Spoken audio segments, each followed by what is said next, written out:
Hello everyone, this is Amika Mahajan. Welcome to my channel. This video is based on diamagnetism.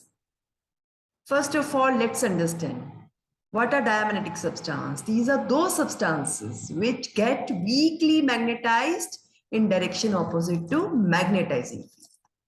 When such substance is placed in an external magnetic field, this field acts as magnetizing field. अगर किसी ऐसे substance को जब हम external field में रखें तो वो मैग्नेटाइज हो जाता है बट फील्ड के opposite direction. So it is repelled by magnet feebly and when such substance is placed in uniform magnetic field then what happens, these field lines they are repelled, they are expelled. ये जो field lines है इस substance पे prefer नहीं करती पास होना. तो substance के अंदर जो फील्ड लाइन जा रही हैं वो थोड़ी कम हो जाती हैं और बाहर की तरफ जाना प्रेफर करती हैं. तो मोस्टली क्या होता है, ये जो रिडक्शन है it is slight, 1 part in 10⁵. अगर हम इसको नॉन यूनिफॉर्म फील्ड में रख दें so bar will tend to move from high to low field. अब यहाँ पे हमने डायमैग्नेटिक सब्सटेंस लिक्विड फॉर्म में या पाउडर फॉर्म में रख लिया, उसको पोल्स ऑफ मैग्नेट के ऊपर रख दिया. जब हम इन पोल्स के बीच में सेपरेशन बढ़ाएंगे तो क्या होगा, यहाँ पे फील्ड वीक हो जाएगा और यहाँ फील्ड स्ट्रांग है, तो यहां से सब्सटेंस धीरे धीरे शिफ्ट करके सेंटर में आ जाएगा.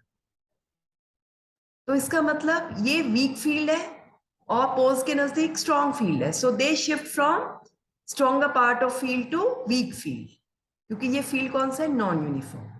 But when such bar is suspended freely in uniform magnetic field, then it will align itself in direction normal to field lines. ये जो field lines north to south चलती है तो ये सब्सटेंस अपने आप धीरे धीरे अपने आप को इस तरह से सेट कर लेगा कि ये परपेंडिकुलर टू फील्ड लाइन में आ जाए. कब, जब इसको फ्रीली सस्पेंड किया जाता है in uniform field. Now we will understand simple theory of diamagnetism. What happens, everything is made up of atom and atoms have electron which orbit around nucleus, so they possess orbital angular momentum. These electrons are equivalent to current carrying loops, so they possess magnetic moment. Already हम एक video में ये discuss कर चुके हैं. Now what happens, it is found in those substances which have paired electrons. इसका मतलब क्या हुआ कि जो उस पेयर के 2 इलेक्ट्रॉन्स हैं वो ऑर्बिट में ऑपोजिट स्पिन में मूव करेंगे. एक मूव करेगा एंटी क्लॉकवाइज तो दूसरा मूव करेगा क्लॉकवाइज. अब ये सर्कल में मूव करेंगे तो सेंट्रीपिटल फोर्स सेंटर की तरफ लगेगी. लेकिन ये सब क्या है, in the absence of magnetic field. तो जो मैग्नेटिक मोमेंट है दोनों का इक्वल है लेकिन ऑपोजिट है, एक दूसरे के इफेक्ट को कैंसिल कर देगा. तो net magnetic dipole moment will be 0. लेकिन जब इसको हम यूनिफॉर्म फील्ड में रख दें and field is applied perpendicular to plane of rotation, तो एक एडिशनल मैग्नेटिक फोर्स एक्ट होगी too on each electron. Centripetal force के अलावा एक और फोर्स लगनी शुरू हो जाएगी अगर हम फील्ड को अप्लाई कर दे perpendicular to plane of rotation. अगर तो इलेक्ट्रॉन एंटी क्लॉकवाइज मूव कर रहा है, मान लो v नॉट उसकी वेलोसिटी है, तो यहां क्या लग रहा था, सेंट्रीपिटल फोर्स. तो हमें एक और फोर्स मिल रही है Fm which is opposite to centripetal force. तो यहां पे ये जो वेलोसिटी v नॉट है ये डेल्टा v से रिड्यूस हो जाएगी. लेकिन अगर इलेक्ट्रॉन क्लॉकवाइज मूव कर रहा है तो क्या होगा, वही फोर्स जब हम इसको यूनिफॉर्म फील्ड में रख रहे हैं और जो फील्ड अप्लाई हुआ है वो perpendicular to plane of rotation हुआ है, तो मान लो ये क्लॉकवाइज मूव कर रहा था v नॉट वेलोसिटी से, तो सेंट्रीपिटल फोर्स तो सेंटर की तरफ लग रही है, तो यहाँ पे जो दूसरी फोर्स Fm है वो इस सेंट्रीपिटल फोर्स की तरफ लगेगी, जिससे ये v नॉट नहीं रहेगी वेलोसिटी, इसकी स्लाइटली वेलोसिटी बढ़ जाएगी, तो ये v not plus delta v हो जाएगा. तो इसका मतलब क्या हुआ, पेयर के दोनों इलेक्ट्रॉन की अब वेलोसिटी डिफरेंट होने से क्या होगा, नेट डाइपोल मोमेंट 0 नहीं रहेगा. So velocity of electron revolving anti clockwise will decrease and revolving clockwise will increase. So magnetic moment will not be same, as a result of which net dipole moment will be there in a direction opposite to applied field. That is why these are magnetized in direction opposite to applied field. And it is very difficult to magnetize a diamagnetic substance because they require very strong magnetic fields to show magnetic properties. And this magnetic behavior does not depend upon temperature. अगर हम susceptibility versus temperature graph बनाएं, क्योंकि susceptibility small और negative होती है diamagnetic substance की, तो इस susceptibility की कोई variation नहीं है with temperature.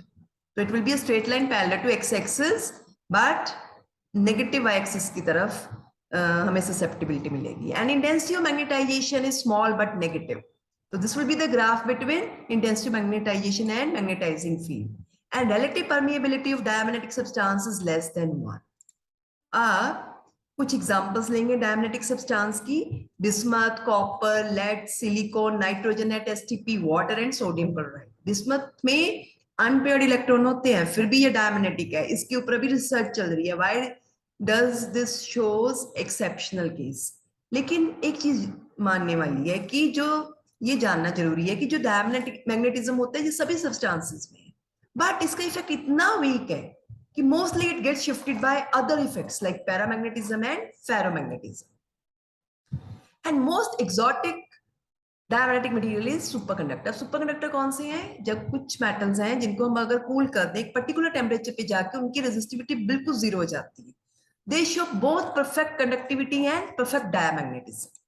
इसका मतलब क्या है कि जैसे ये यूनिफॉर्म फील्ड है, इसके अंदर ये डायमैग्नेटिक सब्सटेंस रखा, तो आप देखोगे कोई भी फील्ड लाइन इसमें से पास नहीं करेगी, कोई भी फील्ड लाइन इसमें से पास नहीं करेगी, तो फील्ड जीरो हो जाएगा अंदर. तो इसका मतलब क्या हुआ? तो इस केस में जो मैग्नेटिक ससेप्टिबिलिटी है वो स्मॉल है, नेगेटिव है, तो यहाँ -1 हो जाती है सुपरकंडक्टर के केस में, और म्यू आर लेस देन 1 होता है डायमैग्नेटिक सब्सटेंसेस के केस में. लेकिन सुपरकंडक्टर में वो जीरो हो जाता है क्योंकि एक भी फील्ड लाइन उसमें से पास नहीं करती. अब सबसे इंपॉर्टेंट चीज जो हम करने वाले हैं वो ये है कि जो सुपरकंडक्टर है, ये जो फिनोमिना शो कर रहे हैं परफेक्ट डायमैग्नेटिज्म है. डायमैग्नेटिक सब्सटेंस में भी यही था. ऐसे सब्सटेंस को जब यूनिफॉर्म फील्ड में रखा था तो उसमें से फील्ड लाइन बाहर की तरफ एक्सपेल हो गई थी और बहुत कम फील्ड लाइन उसमें से पास हो रही थी.